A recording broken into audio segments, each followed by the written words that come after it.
निधि की शादी किशन नगर में जतीन के साथ हो जाती है।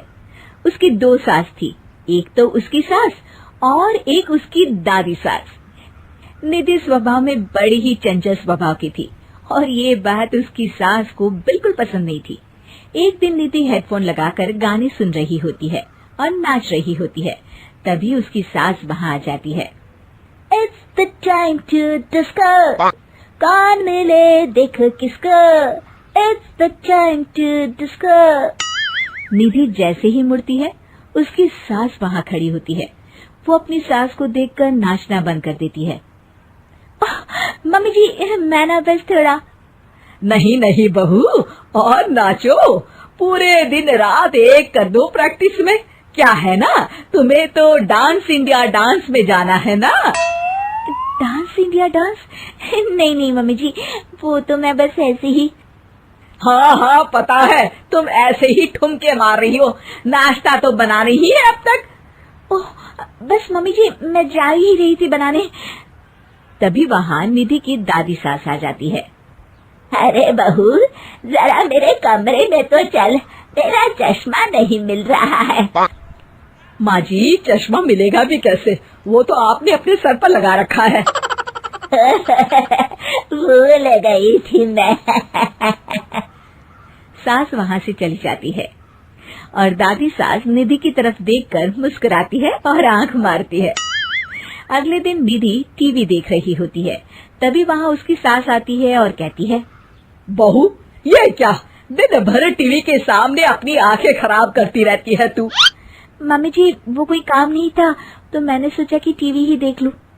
अच्छा, काम नहीं था, कोई नहीं, रात में घर में कुछ रिश्तेदार आ रहे हैं, उनका खाना बनाना है। चलिए बहुरानी जी। हैं?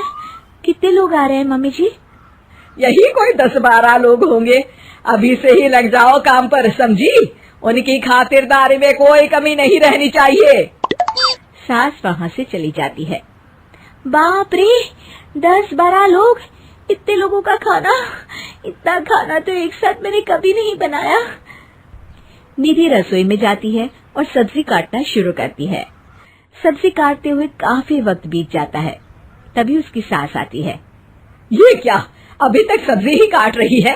अरे अभी तक तो सब्जी बन भी जानी चाहिए थी। जल्दी जल्दी हाथ चलाओ बहू, मैं जरा मार्केट जा रही हूँ। सास चली जाती है। इतना सारा काम है और खुद अकेले ही करना पड़ रहा है मुझे। निधि सब्जी काटने के बाद आटा गूंदना शुरू करती है तो देखती है कि आटा खत्म हो गया है। आटे के पैकेट ऊपर वाले स्लैब में रखे हैं। ओहो, एक काम और बढ़ गया। निधि आटा निकालने के लिए स्टूल पर चढ़ती है और पैकेट उतारने लगती है। तभी उसका बैलेंस बिगड़ता है और सारा आटा उसके ऊपर गिरता है। हे भगवान, मर गई रे, ये तो सारा आटा ही गिर गया। अब क्या करूं? आज तो सासू माँ से बहुत डांट पड़ेगी। तभी उसकी दादी सास को रोने की आवाज आती है और वो रसोई की तरफ आ जाती हैं। देखती है कि निधि आटे में लथपथ जमीन पर बैठी है और पूरा आटा रसोई में बिखरा हुआ है। अरे बहू, ये क्या हालत बना रखी है तूने अपनी? मेहमानों के आने का वक्त हो गया है और रसोई की ऐसी हालत है। दादी सासू माँ, आज तो मुझे मम्मी जी घर से ही निकाल देंगे।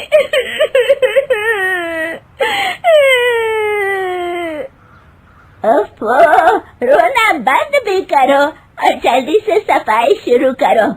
चलो, खाना मैं बना देती हूँ। निधि सफाई में लग जाती है और दादी सास झटपट सारा खाना बना देती है। रात में सारे मेहमान खाने पर बैठते हैं। लीजिए ना, आज तो सारा खाना हमारी बहू ने बनाया है। सब खाना शुरू करते हैं। कैसा लगा आप लोगों को बहू के हाथ का खाना? खाना तो बहुत ही अच्छा बना है। हाँ हाँ, और ये पालक पनीर तो बहुत ही अच्छा है। ये सुनकर निधि बहुत खुश हो जाती है और अपनी सास की तरफ देखती है तो देखती है कि उसकी सास तो कुछ भी खा ही नहीं रही होती। अरे मम्मी जी, आप लीजिए ना, मैं परोसती हूँ आपको। ये लीजिए पालक पनीर और ये लीजिए रोटी। सास जैसे ही खाने का निवाला खाती है तो अपनी बहू की तरफ देखती है कैसा बना है खाना मम्मी जी? सास दादी सास की तरफ देखती है। अब बहुत अच्छा खाना बना है। दादी सास समझ जाती है कि उसकी बहू को पता चल गया है कि खाना उन्होंने बनाया है, और निधि ये सोचकर घबरा रही होती है कि अब उसकी सास उसका क्या हाल करेगी। सारे मेहमान चले जाते हैं। बहू, तुम्हें शर्म नहीं आती? सारा खाना तुमने सासू माँ से बनवाया? नहीं मम्मी जी, वो दरअसल आटा। तभी दादी सास वहाँ आ जाती है और निधि की बात काटते हुए कहती है, अरे बहू, मेरी थोड़ी सी तबीयत ठीक नहीं लग रही, तू जरा डॉक्टर को तो बुला दे। अरे सासू माँ, क्या हो गया आपको? चलिए कमरे में आइए आप। सास निधि की दादी सास को अंदर लेकर जाती है और दादी सास एक बार फिर से निधि की तरफ देखकर मुस्कुराती है। दादी सास ने मुझे फिर से बचा लिया।